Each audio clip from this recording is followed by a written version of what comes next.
할렐루야. 1월 17일 수요일 새벽 기도를 시작하겠습니다. 사도신경으로 우리의 신앙을 고백합니다. 나는 전능하신 아버지 하나님 천지의 창조주를 믿습니다. 나는 그의 유일하신 아들 우리 주 예수 그리스도를 믿습니다. 그는 성령으로 잉태되어 동정녀 마리아에게서 나시고 본디오 빌라도에게 고난을 받아 십자가에 못 박혀 죽으시고 장사된 지 사흘 만에 죽은 자 가운데서 다시 살아나셨으며 하늘에 오르시어 전능하신 아버지 하나님 우편에 앉아 계시다가 거기로부터 살아있는 자와 죽은 자를 심판하러 오십니다. 나는 성령을 믿으며 거룩한 공교회와 성도의 교제와 죄를 용서받는 것과 몸의 부활과 영생을 믿습니다. 아멘. 찬송가 302장 찬양하시겠습니다. 찬송가 302장입니다.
말씀은 신약성경 마가복음 6장 45절에서 56절까지 말씀입니다.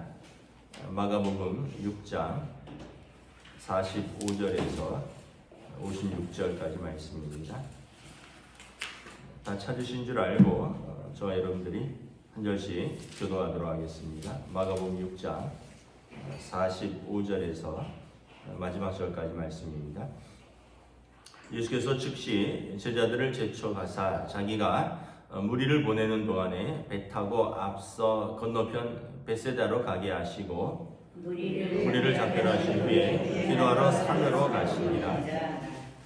저물매 배는 바다 가운데 있고 예수께서는 홀로 물에 계시다가 바람이 거스름으로 제자들이 힘겹게 노젓는 것을 보시고 밤 사경쯤에 바다 위로 걸어서 그들에게 오사 지나가려고 하심에 제자들이 그가 바다 위로 걸어오심을 보고 유령인가 하여 소리 지르니 그들이 다 예수를 보고 놀랍니다. 예수께서 그들에게 말씀하여 이르시되 안심하라 내니 두려워하지 말라 하시고 배에 올라 그들에게 가시니 바람이 그치는지라 제자들이 마음에 심히 놀라니 그들이 떡대시던 일을 깨닫지 못하고 도리어 그 마음이 둔하여졌습니다. 건너가 게네사렛 땅에 이르러 대고 배에서 내리니 사람들이 곧 예수신 줄을 알고 그 온 지방으로 달려 돌아다니며 예수께서 어디 계시다는 말을 듣는 대로 병든 자를 침상째로 메고 나아오니 아무데나 예수께서 들어가시는 지방이나 도시나 마을에서 병자를 시장에 두고 예수께 그의 옷가에라도 손을 대게 하시기를 간구하니 손을 대는 자는 다 성함을 얻으리라. 아멘. 할렐루야. 네. 오늘도 새날을 주셨습니다. 하나님께서 은혜와 평강으로 함께 해주시길 축복합니다. 이제 예수님의 인기가 이제 대단하죠. 왜냐하면 큰 사건들이 몇 개 있었죠. 12년 동안 혈류병으로 고통받는 여인이 예수님의 옷자락만 만지고 나았고요. 또 회당장 야이로의 딸이 죽었었는데 예수님이 달리다 붐 소녀야 일어나라고 살렸습니다. 그리고 오늘 본문 직전 사건에서는 오병이어 사건이 있었습니다.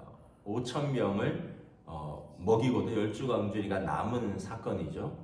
그러니까 이제 예수님에 대한 소문이 이제 온 갈릴리에는 확실하게 퍼졌고 아마 예루살렘에까지 이 소문이 퍼졌던 것 같습니다. 그래서 사람들이 예수님이 가는 곳이면 구름같이 몰려들었습니다. 5,000명이나 몰려들었다는 것은 남자만 5,000명이라고 어제 본문에 나와 있죠. 그러니까 예수님이 가시는 곳에 여러분 5,000명이면은 뭐 아이들이나 뭐 여인들까지 포함하면 10,000명 이상이 모였다는 거예요. 예수님이 가시는 곳에 어디든지 그렇게 모였다는 것입니다. 55절에 보면 사람들이 예수께서 어디 계시다는 말만 들으면 그냥 사람들이 자기 가족 중에 뭐 병든 사람, 문제 있는 사람들을 데리고 다 모여드는 거죠. 그래서 예수님께서 이제 아마 그랬던 것의 원인은 뭐냐 하면 예수님을 이제 그들의 왕으로 삼고자 했다라고 다른 복음서에 기록하고 있습니다. 일부는 예수님을 메시아로 인식을 했습니다.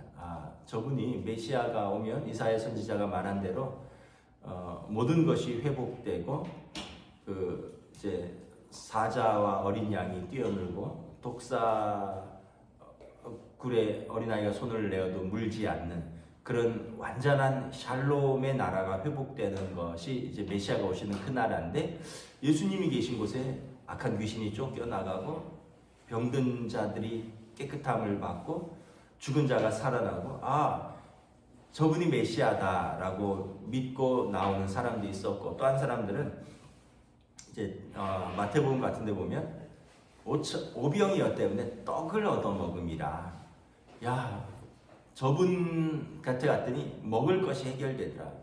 지금 먹을 것하고는 좀 다르죠. 그때는 너무나 가난했댔습니다.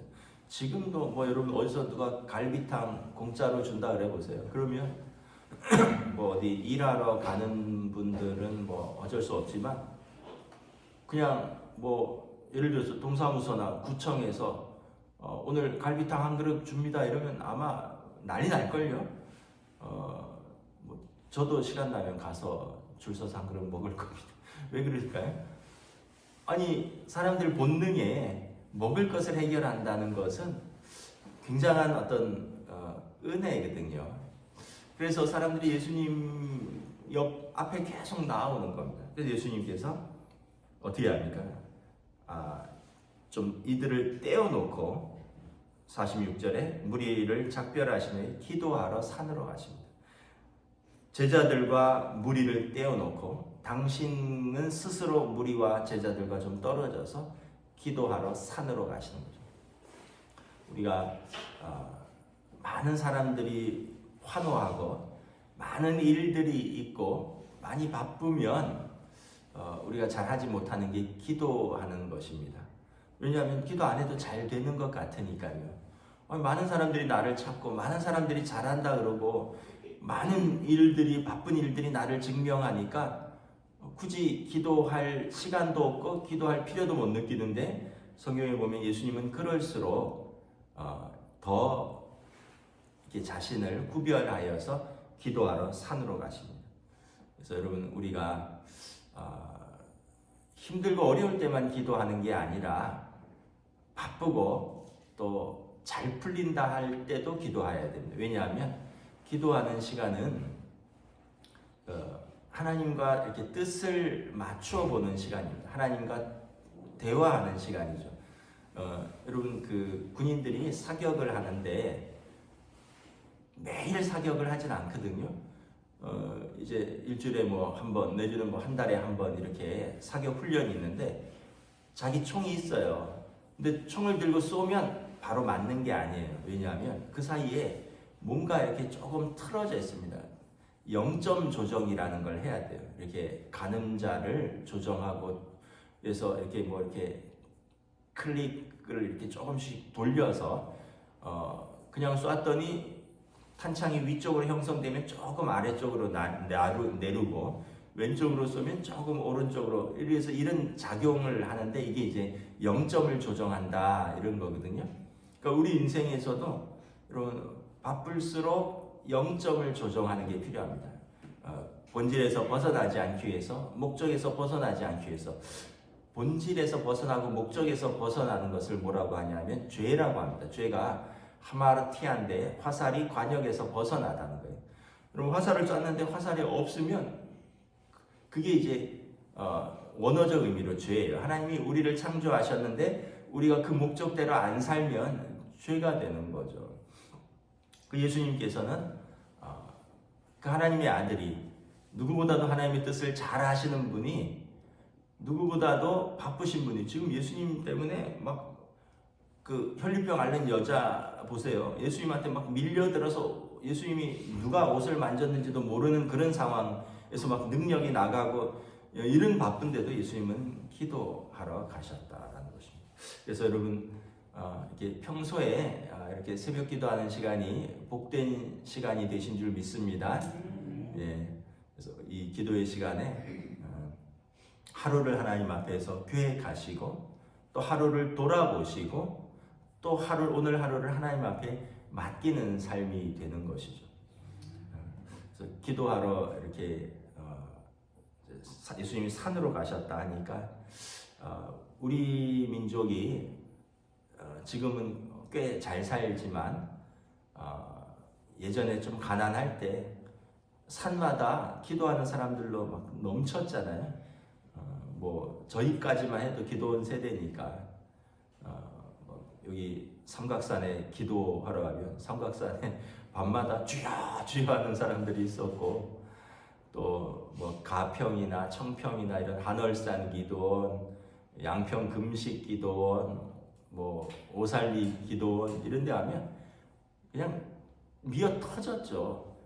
그 한월산 기도원에 이렇게 추억이 있는데 거기는 모기도 없다 그랬어요. 왜 그런지 모르겠는데 아마 뭐 소나무인지 잣나무인지 그 향 때문에 그런지 모기도 없다. 그래서 거룩한 산이다. 한여름에 막 기도하러 가면 땀도 나고 모기가 땀 냄새 때문에 몰려드는데 그 산에는 모기도 없다 그랬어요.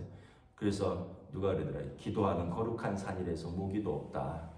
네, 뭐 그런 얘기도 했었고 한 번은 저희 가족이 이제 연초에 신년에 이제 기도하러 갔는데 이제 부모님이 이제 기도하러 연초에 되면 온 가족 데리고 한월산 기도원을 자주 갔었거든요. 예전에 돌아가신 고 이천성 목사님 이제 주로 집회하실 때인데 갔는데 미어 터지는 거예요. 뭐 자리는 없고 그래서 어떻게 해서 방을 하나 간신히 이제 밑에서 얻었어요. 근데 밥 먹을 데가 없어요. 점심 먹을 때 오전에 집회하고 밥 이렇게 해 먹잖아요. 그러면은 뭐 브루스타라든지 뭐 이런 거 갖고 와서 이렇게 밥 뭐 라면도 끓이고 밥하고 해서 뭐 김치에서 뭐 이런 거 해서 먹는데 그게 나름대로 지금 생각하니까 약간 캠핑 같았던 것 같아요. 어린 마음에. 근데 뭐 산에 사람이 그 한겨울에 사람이 가득 차서 밥을 먹을 데가 없는 거예요. 근데 어떻게 봤더니 어느 건물 옥상 위에 나지막한 건물 옥상이 있는데 거기에는 조금 자리가 있는데 거기서 사람들이 밥을 해 먹더라는 거죠. 그래서 저기라도 가자. 그리고 약간 언덕 쪽으로 와서 그 건물 옥상이 이렇게 밑에서는 건물인데 언덕으로 접근하면 그 옥상을 이렇게 평지처럼 이렇게 반지하처럼 이렇게 육지랑 땅이랑 맞닿아 있는 데가 있어요. 그래서 거기 올라가서 이제 밥을 딱 해 먹었죠. 무리처럼 밥 해 먹는 사람도 있더라고요. 뭐 실내는 꽉 차서 자리가 없고 실외를 말하는 거예요. 밥을 이렇게 다 먹고 거기서 또 뭐 커피도 한 잔 딱 마시는데 사람들이 그 건물을 왔다 갔다 하다는 거예요. 왜 사람들이 이 건물에 왔다 갔다 하나? 이 조그만 건물 우리는 어디 관리실이나 어디 거기 옥상인 줄 알았는데 알고 봤더니 거기가 화장실 옥상이었어요. 그러니까 사람들이 밑에서 보니까 화장실인데 화장실을 왔다 갔다 하는 건데 화장실인 걸 아는 사람들은 거기 안 올라가는데 밥 먹을 때를 찾다가 못 찾으니까 야 저기가 사람들이 몇 명 있는데 저기가 좀 공간이 있다. 저기서라도 밥을 해 먹자. 화장실 위에서 밥도 해 먹었던 기억도 있고 뭐 그런 추억들이 있습니다. 하여튼 돌아보면 여러분 우리 인생에서 어려운 일도 기억에 남지만 우리가 하나님 앞에 힘써서 기도하던 일도 참 기억에 남습니다. 기도하는 그 자체가 그 과정이 그리고 응답은 하나님께서 주시는 것이고 꼭 내 뜻대로 응답이 안 돼도 기도하는 그 자체, 기도하는 그 과정에서 많은 위로가 있고요.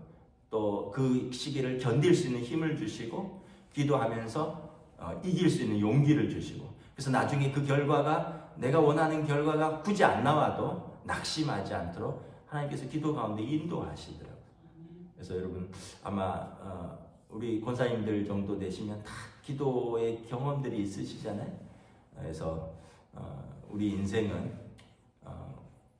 바쁘고 잘 돼도 기도, 안 되고 힘들면 더 기도.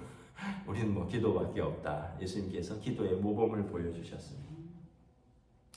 예수님께서 이제 제자들을 이렇게 건너편으로 배를 타고 보내시고 당신은 기도하시는데 예수님의 그 관심은 제자들에게 이렇게 있는 거예요. 제자들이 그 밤에 이렇게 갈릴리 바다를 건너가는데 예수님께서 산 위에서 기도하시니까 산 위에서 갈릴리 호수를 이렇게 보이셨는데 48절에 보면 바람이 역방향이 부는 거죠. 그래서 배가 건너편으로 가야 되는데 맞바람을 치니까 어부들인데도 배를 다루기 어려운 거예요. 굉장히 고전하는데 이때가 밤 4경쯤이라 했습니다.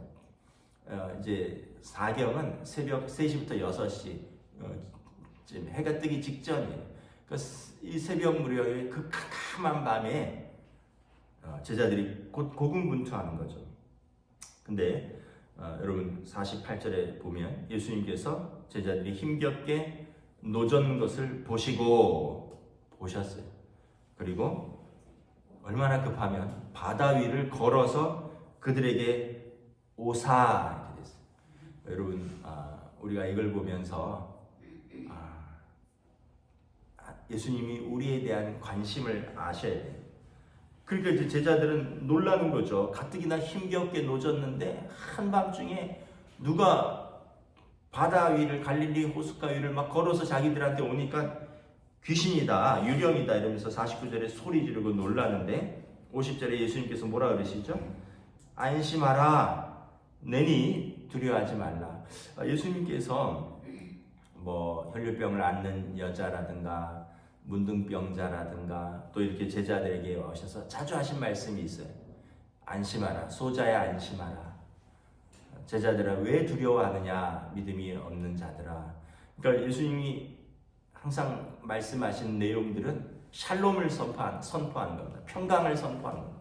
두려워하지 말아라. 놀라지 말아라. 내가 너희와 함께했다. 두려워하지 말아라. 여러분 예수님께서 이 짧은 3절에 제자들이 힘겹게 노젓는 것을 보셨다라고 말합니다. 그리고 그들에게 바다 위를 걸어서라도 급히 오셨고 그리고 그들에게 말씀하시죠.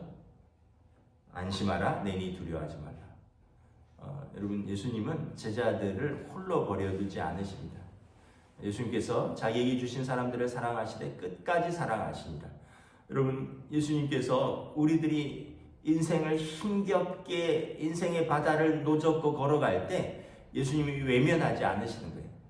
예수님께서 우리를 지켜보고 계시고 보신다는 것은 아는 것이죠. 예수님이 우리를 아시고 우리를 지켜보시고 그리고 우리에게 오셔서 우리의 삶에 개입하시는 겁니다.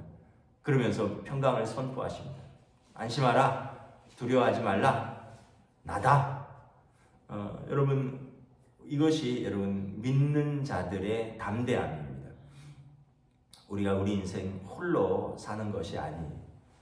우리가 홀로 내 인생길을 걸어가는 것이 아니에요. 여러분 왜 사람들이 두렵습니까? 내 홀로 인생길을 걸어간다고 생각하니까 두려운 거예요. 근데 여러분 어린 아이들 보세요. 아기들 엄마나 아빠 손 잡고 가면 두려운 게 없어요.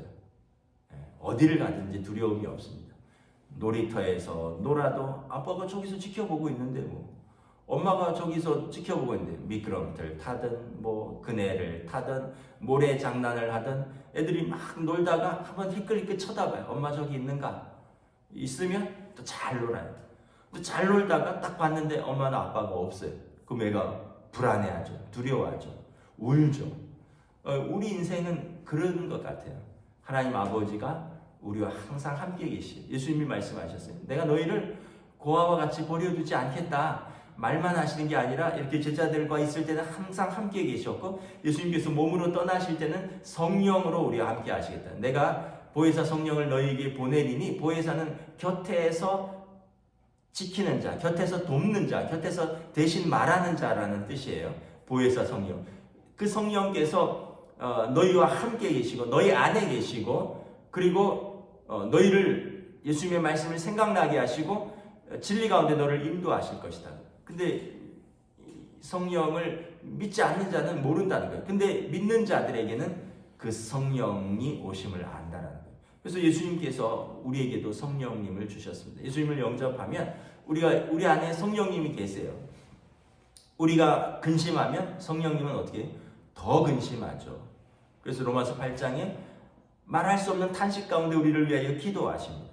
우리가 기뻐하면 성령님은 어떻게 하죠? 더 기뻐하시죠. 왜냐하면 이것이 하나님의 뜻대로 하는 기쁨이라면 더 기뻐하시고 우리가 하나님의 뜻대로 하는 근심이라면 우리보다 더 근심하시고 근데 만약에 우리가 하나님 뜻대로 하지 않는 기쁨이라면 그것은 아마 우리의 어떤 정욕이나 욕심 때문에 즐거워하는 것이라면 이것은 우리에게 이롭지 않기 때문에 또 성령님이 근심하신다 그러잖아요. 로마서에 보면 우리가 하나님의 법에 순종하지 아니하면 하나님을 기쁘시게 할 수 없고 하나님의 뜻에 순종할 수도 없습니다. 그래서 육신의 사람들은 하나님과 원수된다. 그래서 여러분 우리 안에 성령님이 계시는 거예요. 우리가 혼자가 아니라는 거죠. 그래서 이 믿음은 나중에 죽음으로도 연결되는 거예요. 믿음이 없는 사람은 살아서도 두렵고 죽을 것 같으면 더 두렵고 왜냐하면 믿음이 없으니까. 근데 믿음이 있으면 고난 속에서도 하나님 우리와 함께 하신다는 믿음이 있고 예수님께서 우리를 버려두지 아니하신다는 약속을 붙들고 있고 하나님 나라를 생각하면 그 영원한 하나님 나라 다시 아픔이 없고 고통이 없고 슬픔이 없고 눈물이 없는 그 하나님 나라에서 하나님께서 아버지께서 영원히 우리와 함께 계시고 예수님께서 내가 너희는 마음에 근심하지 말라 하나님을 믿으니 곧 나를 믿으라 내가 너희보다 먼저 그 나라에 가서 너희를 위하여 거처를 예비하고 나 있는 곳에 너희를 영접하리라. 이 약속을 믿기 때문에 살아도 감사하고 또 하나님 부르시면 그 나라에 가니까 또 그것도 감사하고. 근데 이제 믿음이 없으면 살아도 원망스럽고 그 나라가 가까울 것 같으면 두렵고 그것을 말씀합니다. 그 예수님께서 항상 하시는 말씀이 왜 두려워하느냐 믿음이 없는 자들아 말씀을 하시는 것입니다. 말씀을 정리하겠습니다. 55절에 보면 예수님께서 가시면 가는 곳에 사람들이 밀려드는데 이유는 예수님을 통해서 회복되기를 원한다는 거죠. 손을 대는 자는 56절에 다 성함을 얻으리라. 다 나음을 얻었다는 거죠. 이거 구원을 예표하는 겁니다. 여러분 병이 들었다는 건 뭐예요? 우리 몸에 병이 있다는 건 훼손됐다는 거잖아요. 원래부터 병이 있지는 않았을 거 아니에요.